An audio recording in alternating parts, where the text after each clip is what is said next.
What you are about to hear will never be heard in exactly the same way ever again. Cherish these moments.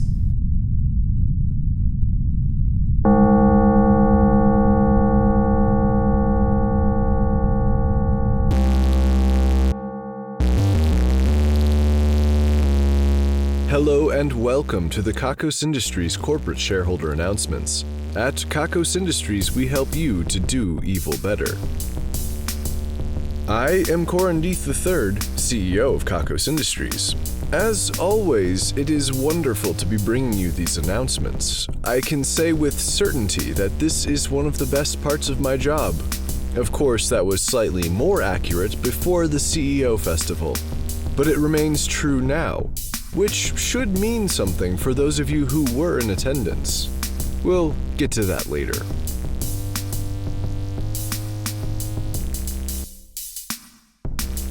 Today's broadcast is coming to you from a potted plant. This isn't a potato clock, nor is it your standard run-of-the-mill shrieking ficus.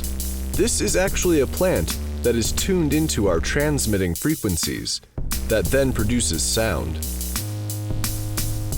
Our scientists in the Division of Audible Nature have been studying plants' abilities to produce signals when in pain, and they harness that ability for this purpose. Let's not dwell too much on the fact that these plants are in constant, unfathomable pain, okay? They're plants. No one feels bad about killing plants. Who knows if they even suffer, okay? It's definitely not a good time to have an existential crisis about the nature of life. It's also definitely not a good time to wonder about what makes us different from other kingdoms of life. And it's still not a good time to think about whether or not one can truly live without causing pain to other living things. Anyway, as far as I can tell, the long stem is the antenna and the big flower is the speaker. In fact, I'm not sure that antenna is the right word. I'm told that the output cable in Soundman Stevens' booth is actually plugged into another plant. I don't know if the plant is broadcasting or if that even makes sense, but that's what's going on.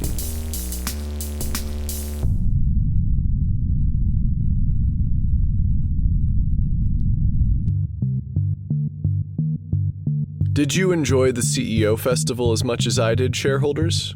It's probably not possible that you did, but I sincerely hope that you enjoyed yourselves. It was a truly magnificent event. When you first entered the basement ballroom, there was an open floor with mood lighting and music playing. Along one wall, there was a Kakos taco buffet. In the rear of the building, there was a VIP section reserved for me. Really, it was just a big, comfy chair elevated so that I could look out over the entire party. On several large screens, we could all watch the highlight reel from my first year and a half in office.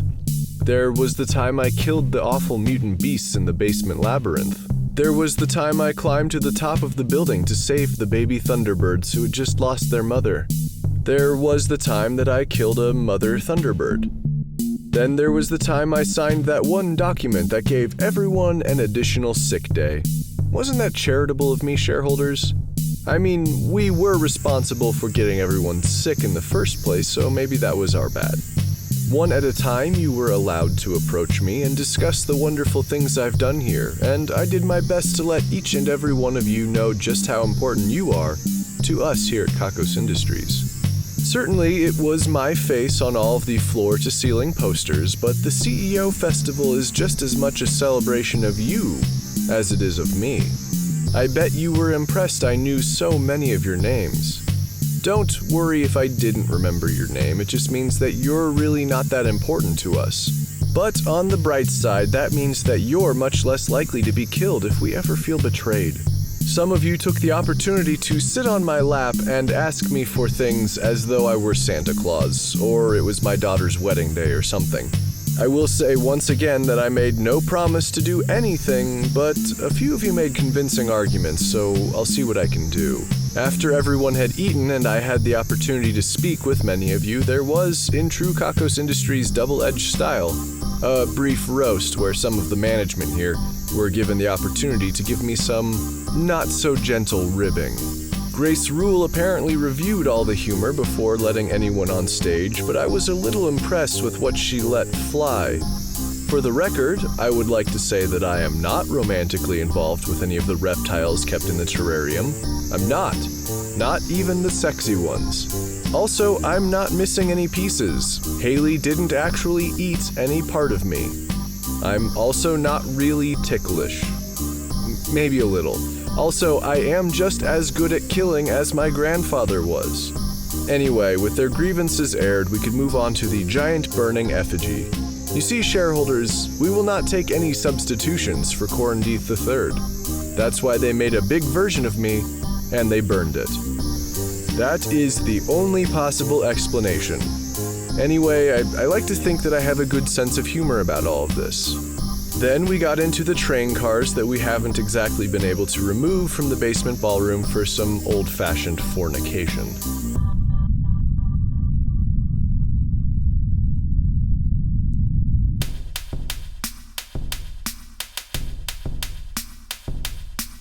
Coming up, we have yet another festival of the dance. Just like last year, you are required to dance everywhere you go, and also at all times when you get there. Whether you're sitting, standing, lying down, or floating ominously, you will be required to cut a rug. Going to make copies? Step, ball change, start copier. Driving to work? Seat twerking. Do not worry if those around you don't know what you're doing or why. Our existence will always be unknown to them. If you feel uncomfortable or ridiculed, just remember that your real home is with us here at Kakos Industries. You don't need those people. Friends don't make fun of their friends dancing. Making their friends dance everywhere they go, however? Yeah, that's something that friends do.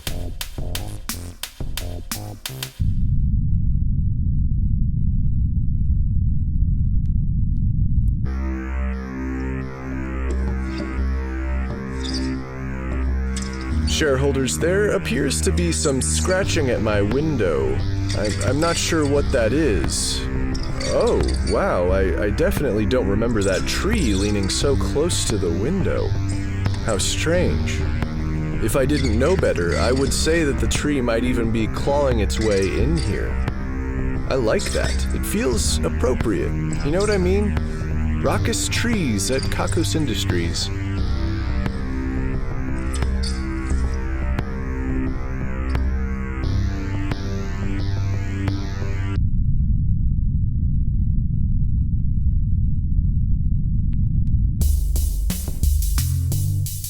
Brosephus returned from his vacation. He and I spent a couple of hours just talking about all of the fun things he did. It sounds like he had a great time, really. I think that everything is okay again between us. I mean, if he wanted to hold a grudge, he would certainly be justified. But maybe he just doesn't? I mean, what could that mean, really? You have the opportunity to let the darkness in, but you don't? What about all of the good double-edged pain? What about the awful burning sensation? What about getting even? You can just let the grudge go, sure, but what about vendetta?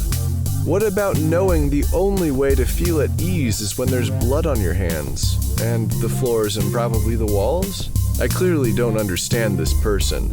Maybe that's why we've been paired up like this. Maybe I'm supposed to learn something. Or maybe they're trying to soften me and make me more easy to replace. Not this time, Executive Board. I'm on to you.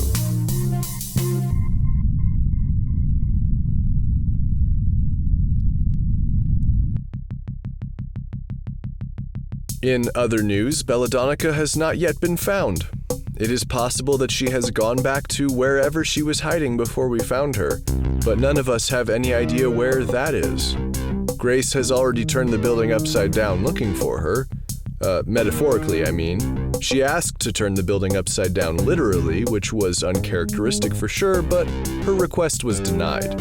In addition to the logistical issues, I think that most of us are afraid of what we'll find if we ever shake this place out. I can't even imagine. Let's see, I haven't updated you on Melantha in a while. Well, the battle continues, but her forces seem to be weakening. Today there was only one lawyer doing what seemed to be some sort of suicide mission, running headfirst into our building with a briefcase filled with the most incendiary of legal precedents. It didn't seem to make much of a difference. It seems reasonable to me that would just replace her as CEO, but I suspect there might be something tying her to the job. Anyway, it's not my problem whatever happens to her or her company. I am beginning to wonder if there will ever actually be a day in some sort of nether court for all of this.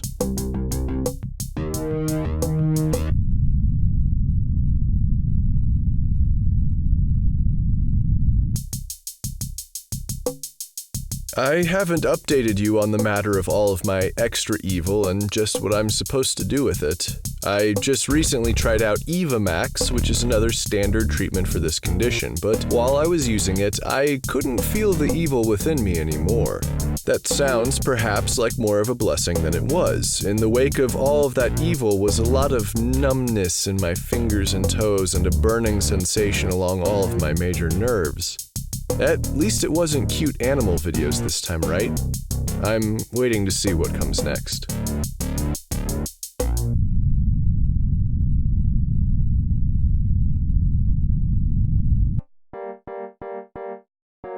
It's probably not too hard for you to accept that the Sexual Innovation Division has been closed down.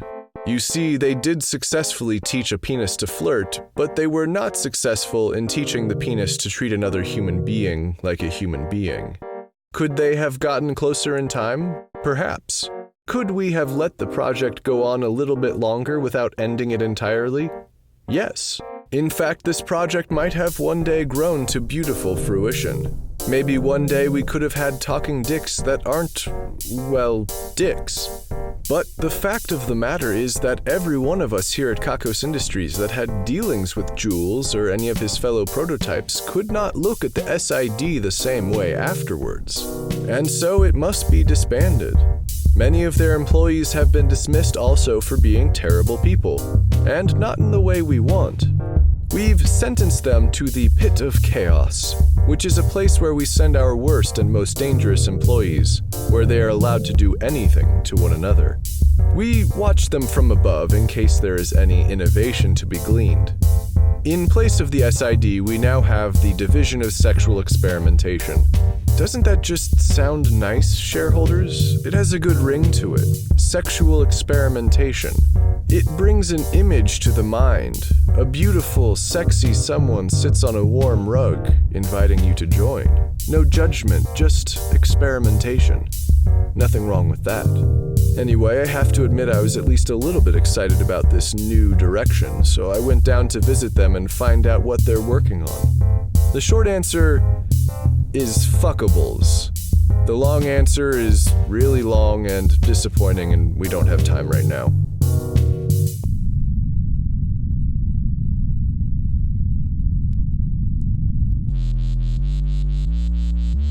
I am told that Kimmy and Maggie down in the Division of Uphill Battles have successfully removed the water from the top floor of Kakos Tower.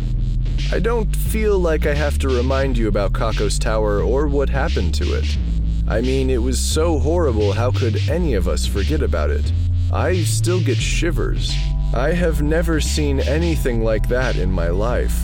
Apparently, apart from a few corpses, there wasn't much on the top floor. You might be wondering why we can't just send in dive teams to look at the structure. Well, the simple answer is that it's not technically underwater. We're still not sure what the liquid is. It is really good at preserving human corpses, though. That is for sure.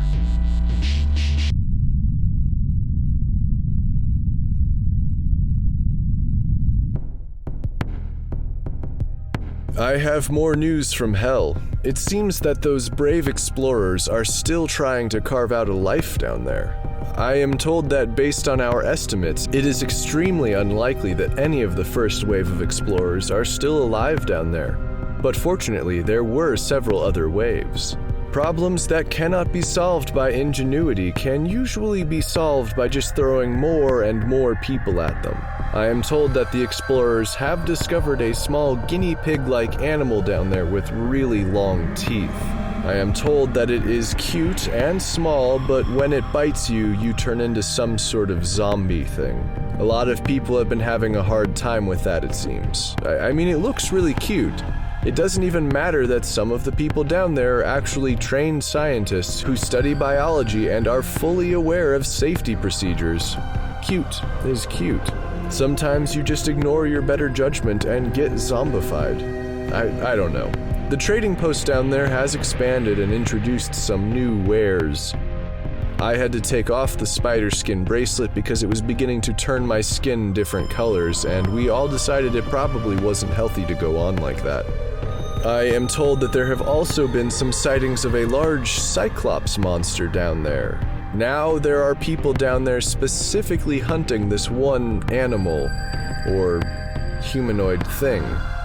I'm assuming they want to mount its head on a wall or something. I don't know, it's kind of gross all told. But that's why we don't feel bad when they die down there. They are all assholes, just awful people. Meanwhile, in the Hell labor camp, I am told that a militia has been organized to prepare for the coming threats from the dark caverns that surround the camp. It just goes to show, it doesn't matter how exploited you are, there is always room for nationalism.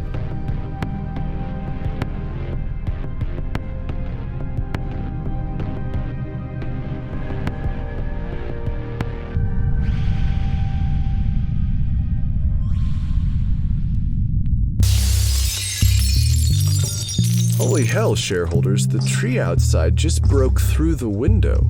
I really don't remember there ever being a tree that close. And if I'm not mistaken, there are a whole lot of bushes and flowers and vines that are much closer to the studio window than I remember. Soundman, do you think this might be due to the way we're broadcasting today? Because if so, that would just be so awesome. One thing we've never done here at Kakos Industries is successfully made plants violent. We've made plants kill people, sure, and we all know what a horror the Echo Tree Forest is. But intent? That's new territory. That's some CEO bragging rights shit right there. Soundman Steven is just shaking his head. Apparently the plant connected to our lines in his booth has grown a bit more menacing.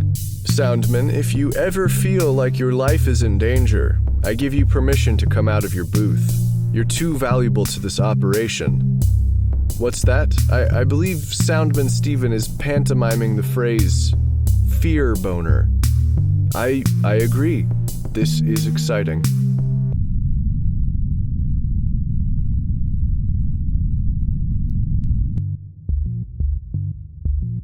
I have news from the Division of Gleep Glorp. You know, shareholders, it's been far too long since we've heard from them.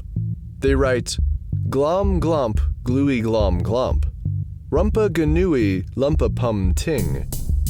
Glubluey boomba glue, gloomba boomba gluey glomp pop. Whamma wimma wom womp, womp whamma wimma womp. Plimmy wimmy weemp mop meme, ham tam gluey glomp ming. Qua wampa wap, wappa weep weem. Gluey glump glue, glump glum ting. Thoroughly enlightening, as always.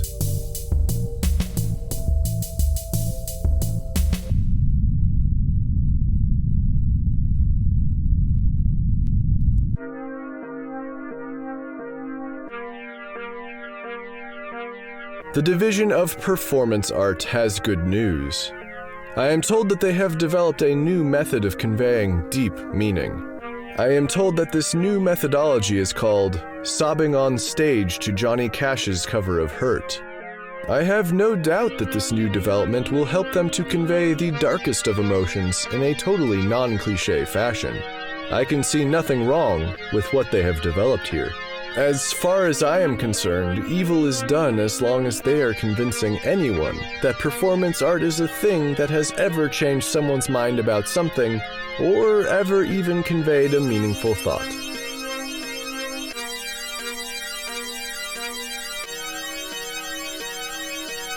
They say that once you go black, you have to go blacker.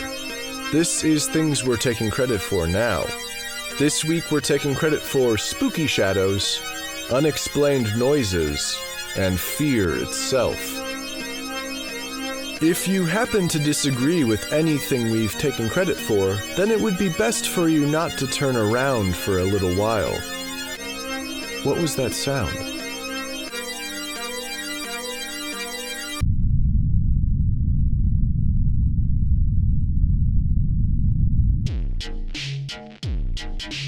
Paula Crumb has won this week's Ruin a Life drawing. As a result, the life of her nemesis will be ruined. Paula has selected Michael Puck as her target. The wheel of misery spun several times around its many, many possible landing places, and it finally arrived at constantly on fire. From this day forward, Michael Puck will be constantly on fire. I think we have a way to prevent that from killing him, but it's gonna be uncomfortable for sure. For good measure, Paula Crumb will be warm. Best of luck. Congratulations on the win.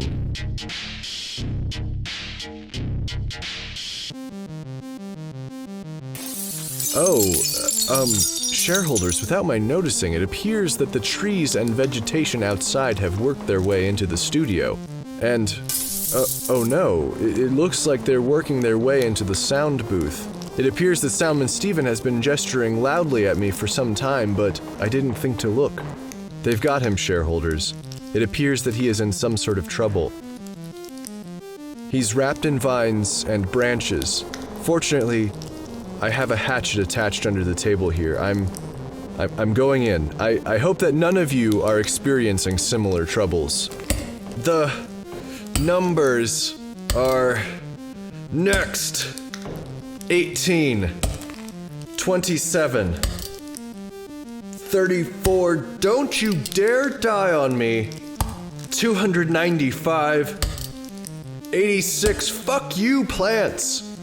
295, it's the broadcasting plant. It's sending a distress signal.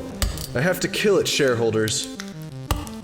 180, 190, no!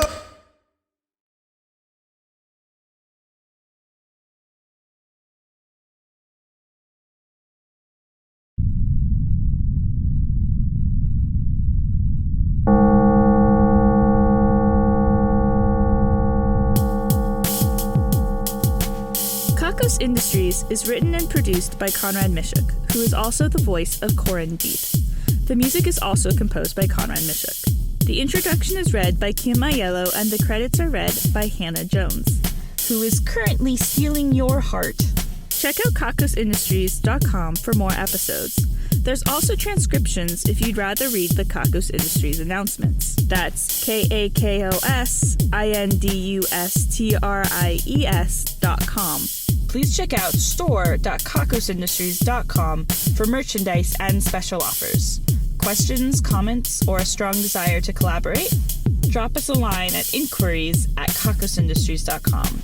If you like Kakos Industries, be sure to rate and review us on your favorite podcasting service. And connect with us on Facebook, facebook.com/kakosindustries, Tumblr, kakosindustries.tumblr.com, and Twitter @kakosindustries. If you're feeling down after this broadcast, have you considered promiscuity?